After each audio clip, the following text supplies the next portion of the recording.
आज सत्ता संसदमा छैन, आज सत्ता चुनावमा छैन, आज सत्ता तपाईको भोटमा पनि छैन। आज सत्ता छ केवल तपाईको मोबाइल स्क्रिनमा। तपाई स्क्रोल गर्दै हुनुहुन्छ तर तपाईलाई सत्ताले स्क्रोल गराइरहेको छ। युवाहरूलाई आफूले आफूलाई क्रान्तिकारी ठानिरहेका छन्। तर प्रश्न यो हो कि के उनीहरू सचेत छन् कि केवल एल्गोरिदमको कठपुतली एउटा ट्रेन्डले तपाईलाई देश बचाइरहेको महसुस गराउँछ र अर्को ट्रेन्डले पुरै अलग डिजिटल लोकतन्त्र भनेर बेचिएको यो सपना कतै युवालाई भ्रम त दिइरहेको छैन। आज नेता त्यो होइन जो नीति बनाउँछ, आज नेता त्यो हो जो भाइरल हुन्छ। आज सत्यले होइन भ्युजले जित्छ, आज तर्क होइन आक्रोशले जित्छ। युवाहरू सडक निस्कनु अघि लाइभमा जान्छन्, आन्दोलन सुरु हुनु अघि फिल्टर गरिन्छ। तपाई आफै बोलिरहेको जस्तो लाग्छ तर वास्तवमा तपाईलाई त्यहाँ बोलाइदैन। यदि आज तपाईले यो नबुझे भोलि तपाईको भविष्य कुनै एल्गोरिदमले निर्णय गर्नेछ। यो केवल टेक्नोलोजीको कुरा होइन, यो तपाईको शक्ति खोसिँदै गएको कथा हो। नमस्कार साथीहरू, आज शक्ति बन्दुकमा छैन, सिंहासनमा छैन, संसद भवनको भित्रै मात्र छैन। आज शक्ति सानो स्क्रिन भित्र छ, सानो मोबाइल भित्र छ, तपाईको हातमा छ र त्यो शक्तिको नाम हो इन्टरनेट। कुनै समय थियो जब राजनीति भनेको नेताको भाषण, पोस्टर, झण्डा र चुनावी जुलुसमा सीमित हुन्थ्यो। तर आज राजनीति लाइभ स्क्रिनमा हुन्छ, ट्रेन्डिङ ह्याशट्यागमा हुन्छ र भाइरल भिडियोमा सरकारको निर्णय लेखिन्छ।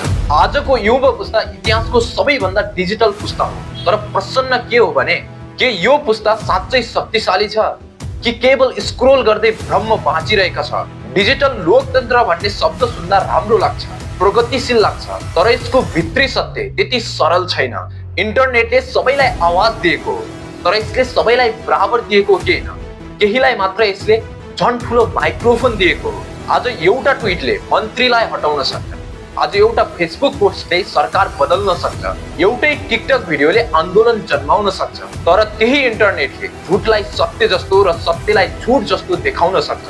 अब युवा चुप लागेर राजनीति हेर्ने दर्शक होइन, युवा अब प्रत्यक्ष खेलाडी बनेको छ। तर यो खेल कसले डिजाइन गरेको हो, यो खेलको नियम कसले लेखेको र अन्तिम जित कसको हातमा जानेछ। डिजिटल प्लेटफर्महरू त स्वतन्त्र देखिन्छन् तर ती सबै निजी कम्पनीका हुन् जसको एल्गोरिदम नै लोकतन्त्रले होइन नाफाले चलाउँछ। तपाईले जे देख्नुहुन्छ, जे सुन्नुहुन्छ, जे विश्वास गर्नुहुन्छ त्यो तपाईले रोजेर होइन, एल्गोरिदमले तपाईलाई छानेर देखाइरहेको हुन्छ। यहीबाट सुरु हुन्छ डिजिटल लोकतन्त्रको सबैभन्दा खतरनाक पक्ष। नियन्त्रण देखिँदैन तर प्रभाव गहिरो हुन्छ। युवाहरू अब सडकमा निस्कनु अघि लाइभमा निस्कन्छन्, स्क्रिनमा निस्कन्छन्। आन्दोलन सुरु हुनु अघि नै ट्रेन्डिङ सुरु हुन्छ र कहिलेकाहीँ आन्दोलन समाप्त नहुँदै ट्रेन्ड मर्छ।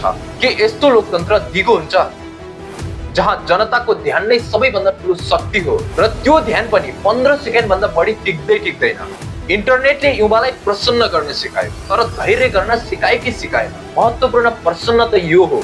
आजको राजनीतिले तथ्य भन्दा भावना बेच्छ, तर्क भन्दा क्रोध बेच्छ। आज युवाहरू परिवर्तन चाहन्छन् तर परिवर्तनको गहिरो संरचना बुझ्नु भन्दा छिटो प्रतिक्रिया दिन सिकाइएको छ। डिजिटल लोकतन्त्रले नेतृत्वको परिभाषा नै बदलिदिएको छ। अब नेता त्यो होइन जो नीति बनाउँछ, अब नेता त्यो हो जसले एल्गोरिदम जित्छ।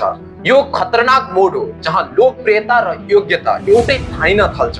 इन्टरनेटले सिमाना तोड्यो तर साथसाथै भ्रमको कारागार पनि बनायो। युवाहरू स्वतन्त्र सोचिरहेका छन् कि सोचिरहेको भ्रममा बाँचिरहेका छन्?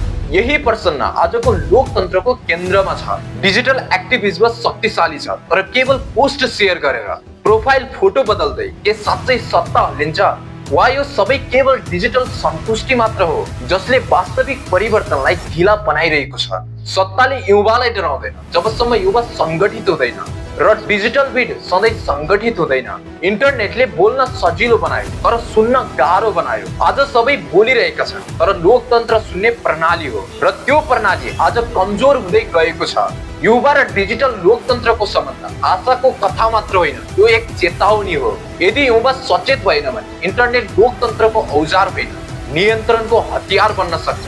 तर यदि युवा जागरुक भयो, तथ्य र भावना छुट्याउन सिक्यो र एल्गोरिदम भन्दा विवेकलाई अगाडि राख्यो भने यही इन्टरनेट इतिहासकै सबैभन्दा शक्तिशाली लोकतान्त्रिक हतियार बन्न सक्छ।